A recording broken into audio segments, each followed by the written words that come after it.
Fayulu na Shada Liboko Libala Bossé. IDPS viva. Viva. Et puis marche ya lelo kasomo alobi qui marche lelo eza autorisé te. Décision na mobilisation qui alobaki ya kochango le 17 eza maintenu. Mais lelo marche moko esalema te. Mais la muka balobi ni ba maintenir kaka marche faut salema lelo. IDPS viva. Yango nazo senga bino bozala prudent. Bozala prudent bazana bakabali ya mabe. IDPS viva. Viva. Laissez-moi commander les choses. Oui. Ok. Je vais présenter ici. Ouais, c'est là. Ouais. Bololé. IDPS viva. Viva. Na yebisi yo na minute yo nga na uti chango moni retard na zui parce que na yebisi yo kuna eloko moko eza. Mituka kute bimilebe. Na ba chauffeur ba komoloba soke zaka IDPS mais eroto limite. IDPS viva. Viva. Lobi ngai moko en personne to zaki na président Dieu merci na chango IDPS viva. Viva. On a zo mettre de la bino eza ya ngai moko na vivre pe ngai moko na filmaki image. Bo mona ke batandi bango wana. IDPS viva. Viva. Batandi bango wana bouclage esalamaki na tiangu butu. Donc nazo ebisa yo mabe ezalaki maka. Bakabolaki déjà ba machete. Yango moni mais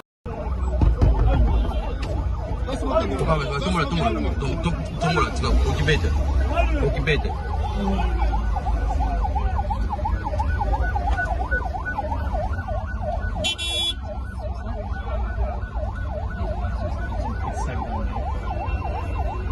Ils ont tout pris. On l'a laissé. Tout pris. Alors il faut mon akende balobaka na fête. Mutapesaka mbongo nde azalaka na privilège.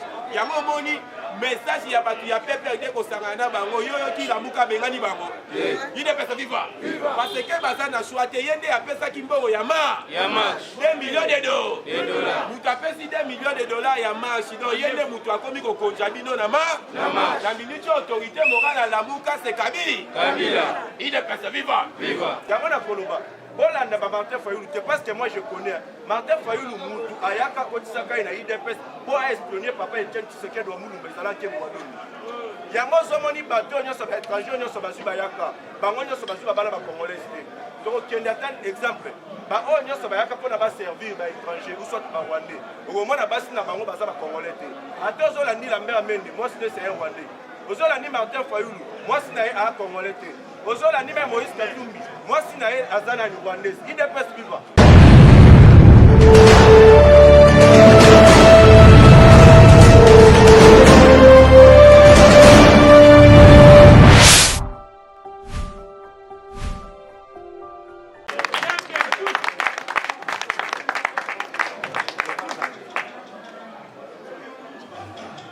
IDPS viva. Viva. IDPS viva. Viva. IDPS viva. Viva.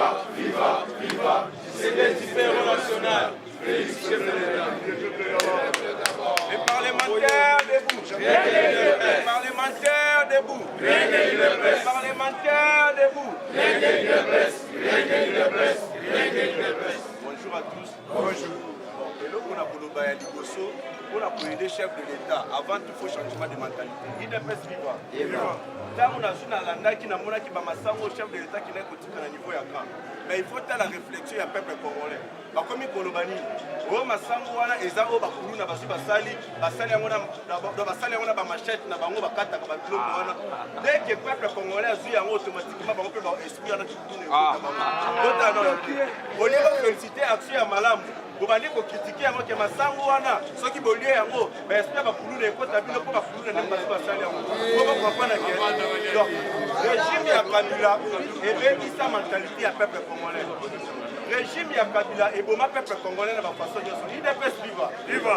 Au moni makambi ya ba marché zo le kaolo. Pour les administrations ya makasi. Chef de l'État tout ça déjà chef de l'État aligné à tous les contrats aux chinois illégalement. IDPS viva. Chine a ça un contrat moko senti que un individu entre un individu. IDPS viva. Ça pour exploiter les minéraux na biso na niveau ya est. Chef de l'État tant à vendre le biboité. Ndengani ba chinois ba peuple congolais en otage. Ndengani bazo zo ba richesse na biso baza ko kende na yango bazo bongisa mboka na bango mais peuple congolais bazo zonga toujours sima. Non moni alobaki annulation ya ba contrat nyoso. Ya bazo moni ka ya ba Joseph Kabila kuna. Bas le quoi ba se réunir na Martin Fayulu. vraiment des ordres en année sur les États-Unis d'Amérique à l'Obiboué. Tous les contrats sont annulés. Comme ça, tu as des sika. Comme ça, tu as un cadre de partenariat gagnant-gagnant. Tu as travaillé le lingue Seigneur. Donc, mon Chine va créer ce guerre aux États-Unis d'Amérique. Il dépasse vivant. Va créer guerre aux États-Unis d'Amérique. Pour n'y pas toujours parce qu'il y a plusieurs contrats où les Chinois vont signer. Le gouvernement congolais donc ayebi atate et puis ba pourcentage wana au lieu que na compte ya l'état et que na ba poche na ba IDPS vivant et puis tant bozomo na ba massacre zo ya makasi na niveau ya est état de siège wana le lisa bango pour nani po bango ba rebelle wana mission na bango zala kini ba protéger ba chinois na est po ba chinois na ba no exploiter ba yibaka ba richesse na biso mais ba rebelle wana ba koki ko attaquer ba monter mais il faut ba mitunaka pour nani ba carré minier ya Moïse Katumbi tu vas jamais pour attaquer. Il faut que tout le monde ait des rebelles qui vont attaquer les Chinois. Il dépasse vivant. Mission n'a pas moyen qui peut nous sécuriser. Il y a un chef de l'État qui a talibon à lui cette fois-ci et si. Il faut que nous saison en ordre. Donc on y combat à ma place. Il dépasse vivant. Il y a un Koloba. Hollande ba Martin Fayoulou, parce que moi je connais. Martin Fayoulou Moutou, Ayaka Kotisaka et il dépasse pour espionner papa et Tchèque ce qu'il doit mourir. Mais ça là qui est mouadou. Il y a un zomoni bateau, il y a un étranger, il y a un Bazubayaka. Bango il y a un Bazubabala Congolais. Donc, il y a un exemple. Bah, oh, nous sommes là servir les étrangers ou soit les Rwandais. Au moment où nous avons les Congolais. Attends, on a dit la mère Mende, moi c'est un Rwandais. Aux autres, on a dit Martin Fayoulou, moi c'est un Congolais. Aux autres, on a dit Moïse Katumbi, moi c'est un Azana Rwandais. Il dépasse vivant. Bah, il y a une mission pour répondre à mon peuple congolais. Bah, il y a une mission pour infiltrer Bissot. Bah, il y a une mission pour le peuple congolais. Il dépasse vivant. Il y a avec Fatih Berton à l'objet finir la récréation. Il dépasse vivant. Je vais mettre un autre Fatih Berton.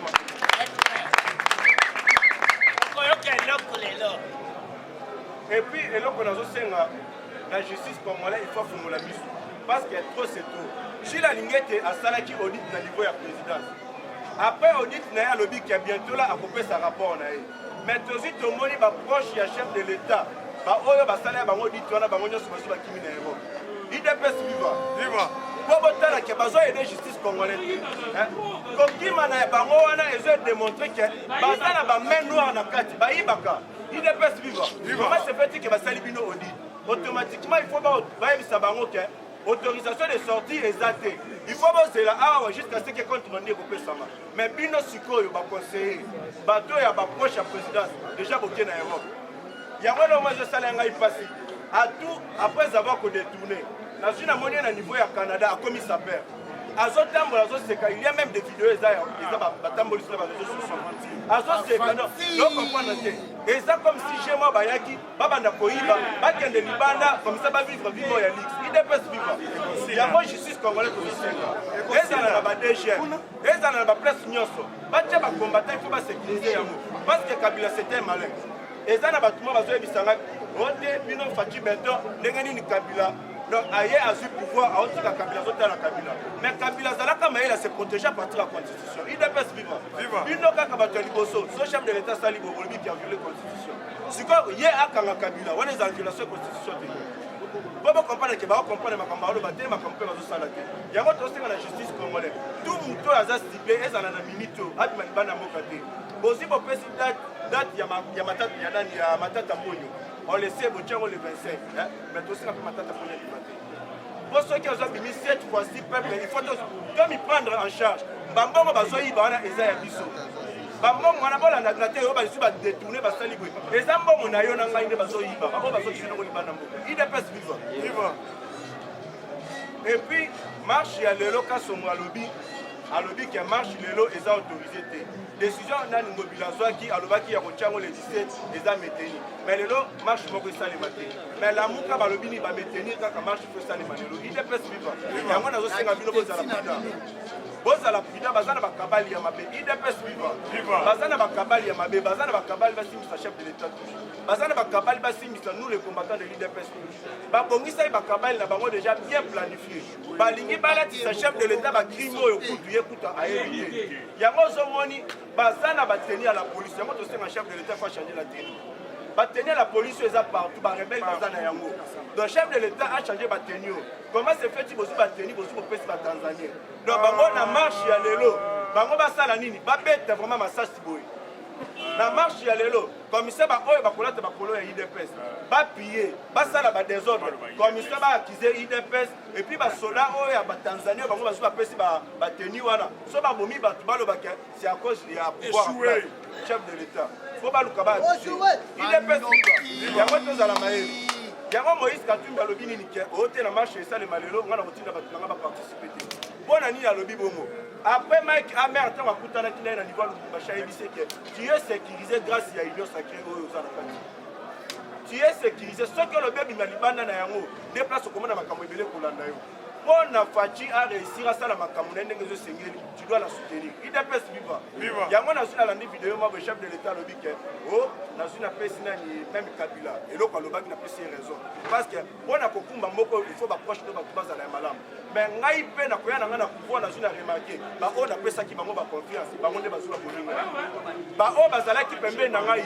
bango nde bazobebisa baaction na ngai alobi mpona kokumba moko malamu fo ozala na bato ya malamu yango nazwaki initiative ya ozwa ijila limete na chai wana c'est pas pour rien parce que nazwi namonaki bato oyo baza na même vision na ngai te IDPS viva ete na Faci Beto yango ijila limete alobi régime ezalaka liboso na oyo eza différent IDPS viva bino bato bandaki koutilize bakarte boza na yango na oyo eyebani na oyo eyebani te mais boyebaki cette fois-ci trésor public ekobimisa mbongo ata mpo na carte moko te IDPS viva elobi ke contrôle ya makasi eye yango yango tobandi omona non bahistoire malamu ekomi mosalema tokomi ya kosala meme na barecette ya ba 4 milliards tokomi meme kosala na baexcédent ya ba 700 millions mais tandis ke bambongo wana nyonso wana ebanda kokende na bapoche na bango IDPS viva oyo comprendre ke tozalaki na bato moko oyo bayaki na bolingo ya mboka te tozalaki na bato moko oyo bayaki kaka kodétruire peuple congolais tozalaki na bato moko oyo balingaki Congo évolue te IDPS viva comment se fait-il Congo un pays le plus riche du monde mais eza na peuple le plus pauvre du monde IDPS viva mais soki bozwi botali Rwanda wana etongami na mbongo ya Congo Rwanda wana tongami na mboka Congo ok Rwanda ozomoni Rwanda eza kitoko mais mbongo ya Congo nde tozo tongi Rwanda wana mais comment se fait-il que Rwanda azala na bakonta te mais aza classé comme nani première nani fiduciaire ya producteur ya bakonta bomituna IDPS viva yango Faci Beto alingi babiloko wana te alobi ke biso nyonso toya na nzela tokumba mboko elongo yo okozala bien nga na kozala bien peuple wana mpe azala bien IDPS viva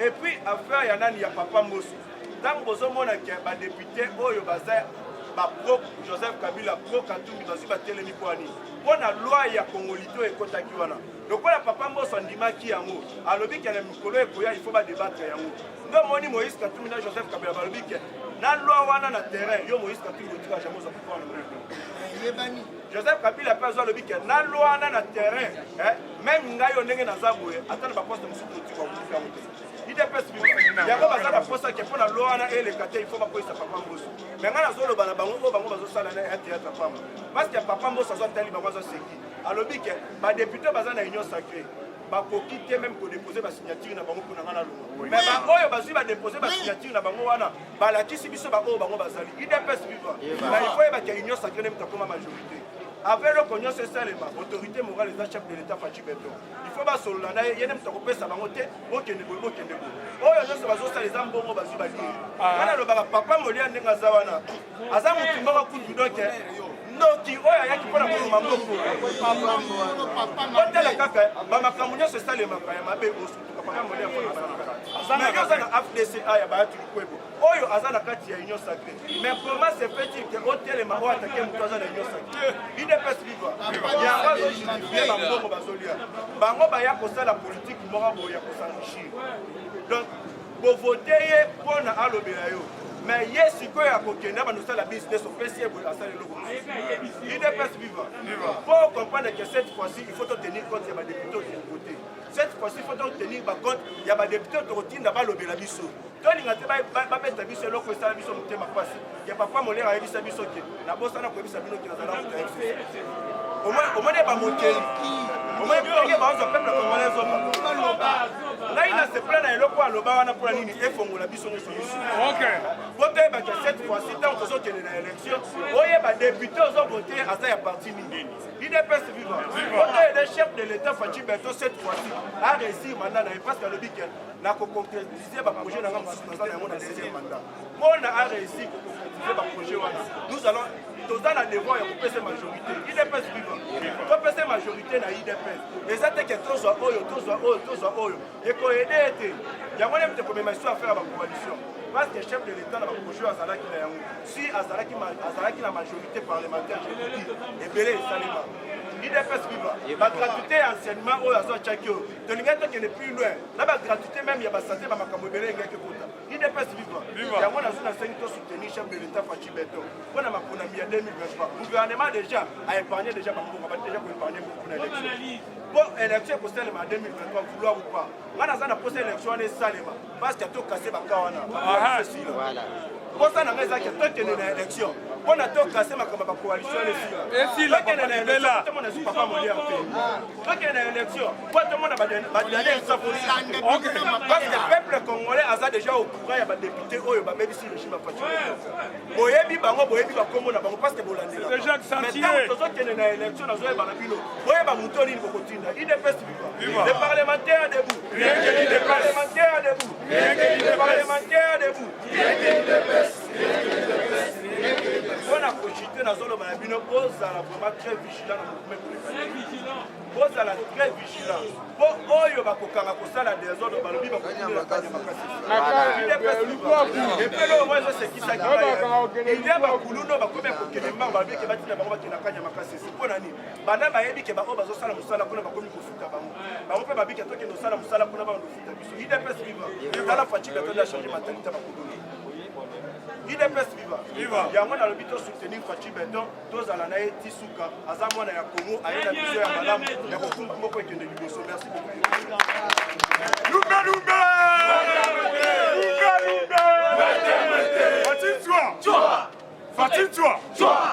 Fatine-toi! Et des soleils! IDPS, c'est vivant! On battait les lignes, ça va vivre dans le côté de Messi. IDPS, c'est vivant! Fachi Beto! On battait des lignes, au côté de Lionel Messi. IDPS, c'est vivant! IDPS, c'est vivant!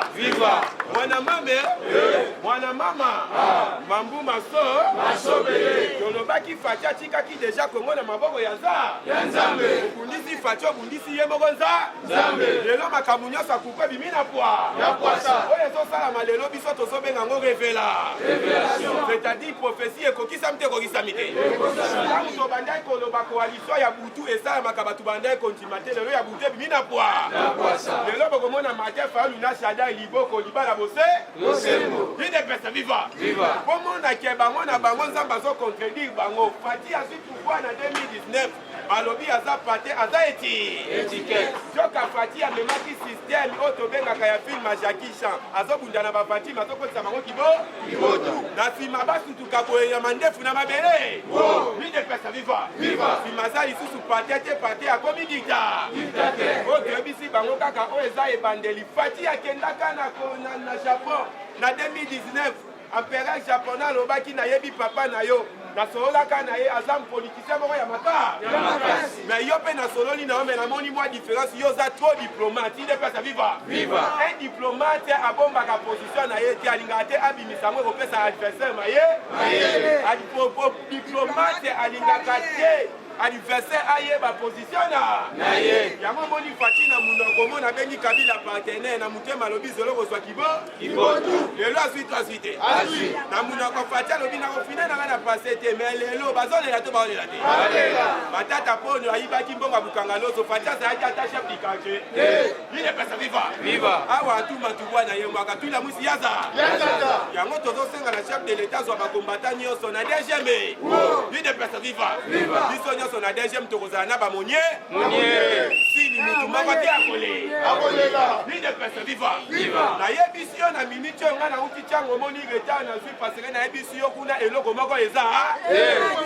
mituka kutu ebimi ebele na bashofer bakomoloba soki ezalaka idepese me ero tondimi te idepese viva nazoyebisa yo komunike ebimi na ntongo awa bango balobi yo banilema tolobi bonile te bokende bosakanaka na marche oyo eza kaka vangude eza ya pambe bongo beta 37 ans msu 37 ans po biso tokobeta 37 ans fois 8 lidepesa viva kalikile sikoyo agina toyebisaki bango eloko ya yo te tika balingi koyoka te lidepesa viva alors il faut mona kende balobaka na fete mutu apesaka mbongo nde azalaka na privilège yango moni message ya bato ya PPRD kosangana na bango yoyo kilamuka abengani bango idepesa viva parce que baza na choix te ye nde apesaki mbongo ya marche 2 millions de dollars mutu apesi 2 millions de dollars ya marche donc ye nde mutu akomi kokonja bino na na minute autorité morale alamuka se kabila idepesa viva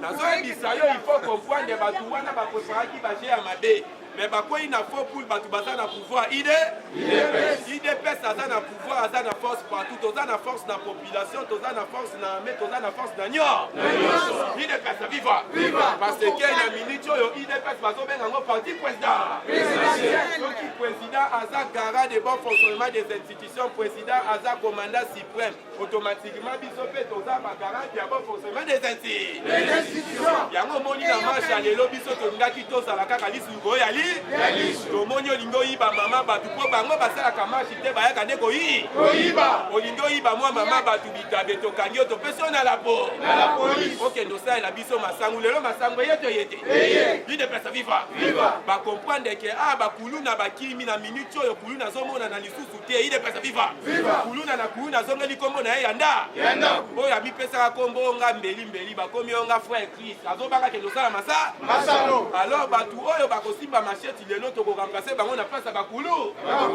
lobi ngai moko en personne tozalaki na président die merci na ntiangu idepesa viva oyo nazobetela bino eza ya ngai moko na vivre mpe ngai moko na filmaki image bomonake batandi bango wana idepesa viva batandi bango wana bouclage esalamaki na ntiangu butu donc nazoyebisa yo mabe ezalaki bakabolaki deja bamasheti yango moni marche aza anile parce que bato bapesaki bamasheti bazwaki bango deja lobi idepesa viva mpe oyo aza na posa ya image wana komona ngai na kotindelo image wana parce que oyoka na fois na ngai moko na filmaki yango na piste 243 82 73 538 idepesa viva plus 243 82 73 538 komonake bato wana bapreparaki deja na minute oyo il faut yeba nalobaka awa 2023 tokokende na coalition ya baétranger contre bana ya mboka baétranger bakosala union na bango bana mboka mpe bakozala na kandida na bango na minute oyo kandida ya bana mboka eza Faci yango omoni bavue bana mboka deja bapesi position mboso na nsima Faci mboso ye wana vue muyaka 100% de père et de mère ake na kaluka abeti mwa langi na kiyaka bayaka bayoki basepe to basepete ebongo yo ataki kongo oyebi te bongo kiyaka oyebi idepesa viva kikongo apamba oyebi te bongo kiyaka oyeba oya awa bo infiltre biso mpo botola pouvoir ya bana mboka nalobaka awa nango makambo nalobaka kala te ekokokisama coalition ya baétranger contre bana mboka alors baétranger wana eza na moko mpa ingaki akota na marche na bango me aza likolo moko na lamuka likolo moko na inyosa idepesa viva azobanga deja kopesa position mais deja totimbeli ye yango moni atindi bana na ye lusha idepesa viva bino bokende ngai natikala mais tolobi bokamwa te 2023 bango nyonso bakosangana Faci mama na politicien azwi bango nyonso atie bango na même enveloppe atie bango na poche ya vert idepesa viva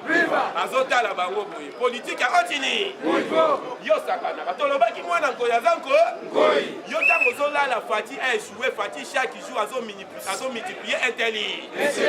Lelo les 15 il va député, nous avons gâteau basongité. Et là quand baso bundi sambo soko dia parce que tango akutana kina na we chanya ebisaki na we chani ba vérité nyo.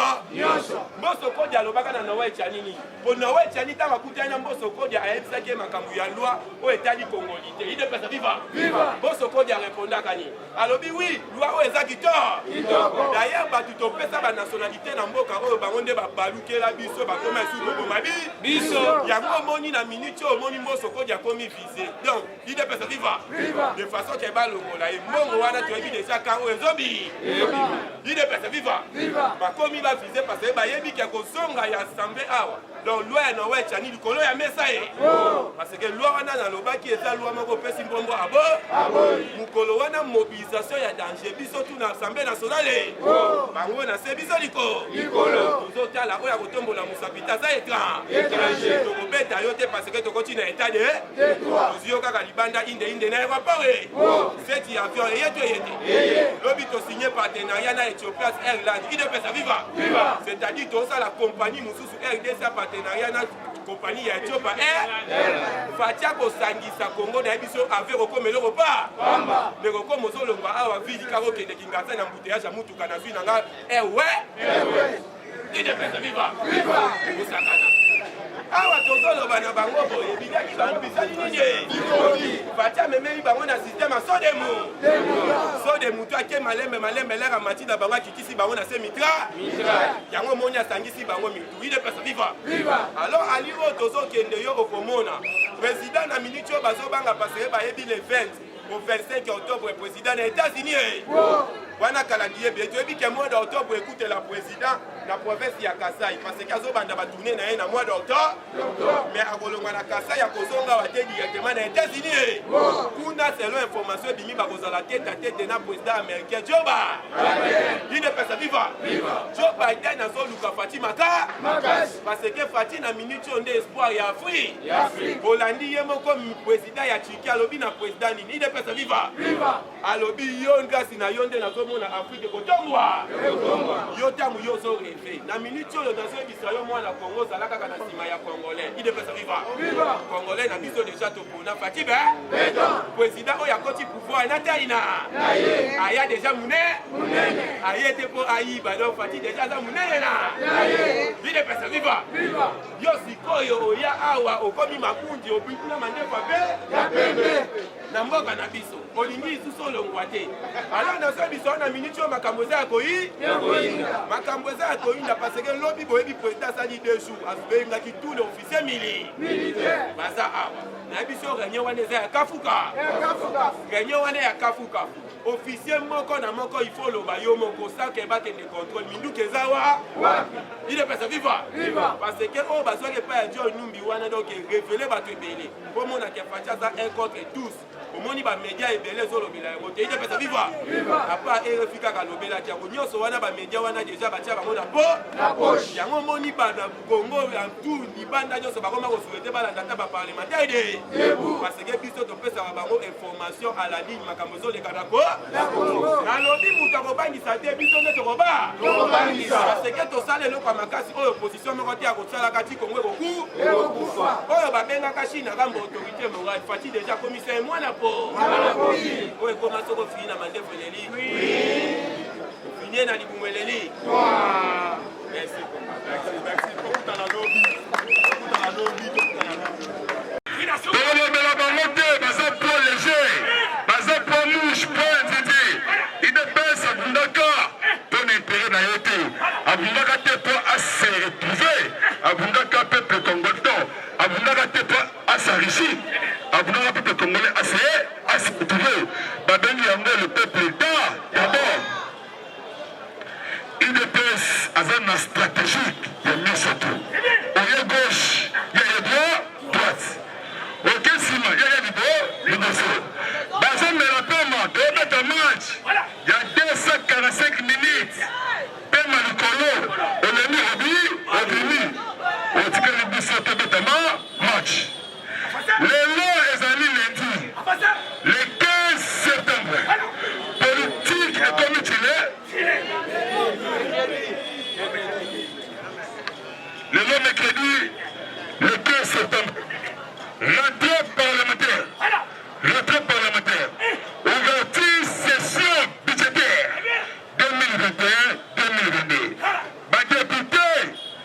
na basénateur bapréparé lelo bafongola session budgétaire.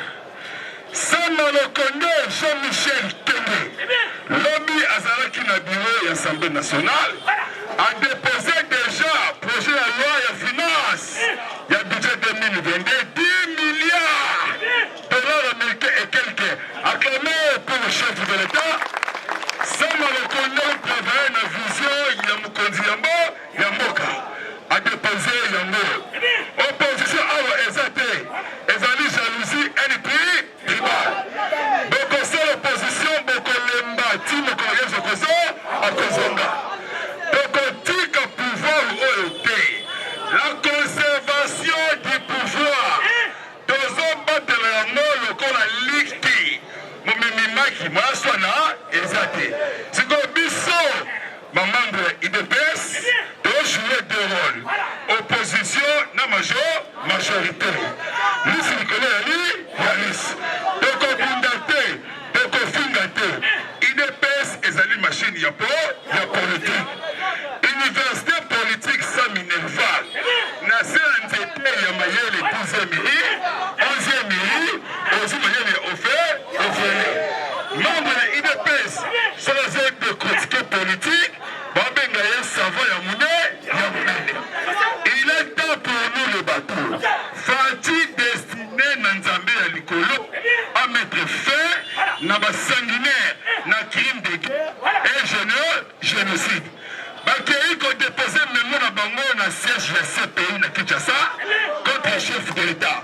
CPI a chassé bango à Bengali bango. Alors CPI atala te makambo ya marche, atala te makambo ya mboka, atala makambo ya individu. O baza na crime de guerre, crime contre l'humanité. Baye kozuwa ONG international sur RFI. Alobi au Congo ba opposant bazate. Jalousie na NP tribal. Société civile, il y a Est, baza la complicité. Na ba défort, na ba basalivete na kati ya mboka. Pona bango ba décrypter ville morte ya Buzoba pour la salir état de siège. Attention Moïndo Nzangi, attention député préfabriqué.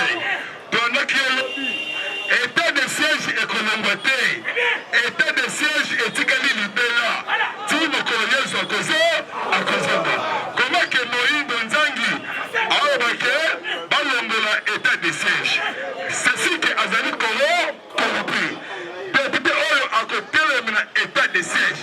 Yende Azali na bagouza zame. Fati, ce qui fatigué, ce qui fatigué, Congo et pays et pas les bateaux de la mission ya Congo. Comment que société civile, il y a un, il y a bien une ville. Basenga banilé état de siège. Ceux qui louent ça, ceux qui filment, ceux qui louent ça, bazali ba organe ya ba individu. Basangani bango nyonso tout contre biso, ba reçoit politique ya grand moukish. Donc politique ya taza, politique ya bulldozer. Abu Mokonzi Mboka azana esembo. Azana Kenya.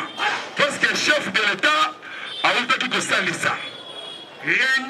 A présidé Conseil national sécurité élargi. Na présence de l'autorité militaire.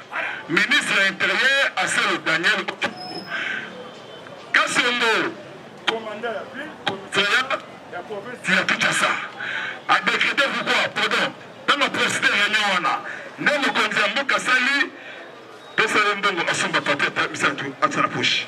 Au ministre Koya, Yalis. Mwana mama, essaye 2000 fois, Assomba Papier, mon choix. Ministre Koya, Yalis. Dans la politique, de contrôler mon émotion. Mwana mama, Mambo Masso, président Assali évaluation, il y a état de siège, deux provinces, Nord Kivu, na Ipo, les deux gouverneurs, Papa Luboya Kashamachon, de Ipoura, Constant Nima de Nord Kivu, na Kivu. Kinshasa na mokonzi ya mboka. Bientôt nomination ya chaîne de commandement FARDC, force aérienne, force navale, force terrestre et nouveau chef état-major.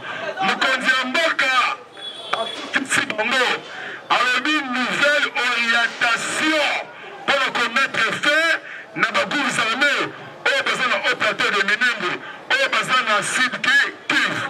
Armée congolaise euti kodécouvrir lobi na niveau ya Ituri bazwi ba explosif oyo nanu ebeti te bazwi yango lobi. Armée auti koboma chef de poste encadrement ya administratif na Fizi Minembwe. Armée ebomi naloba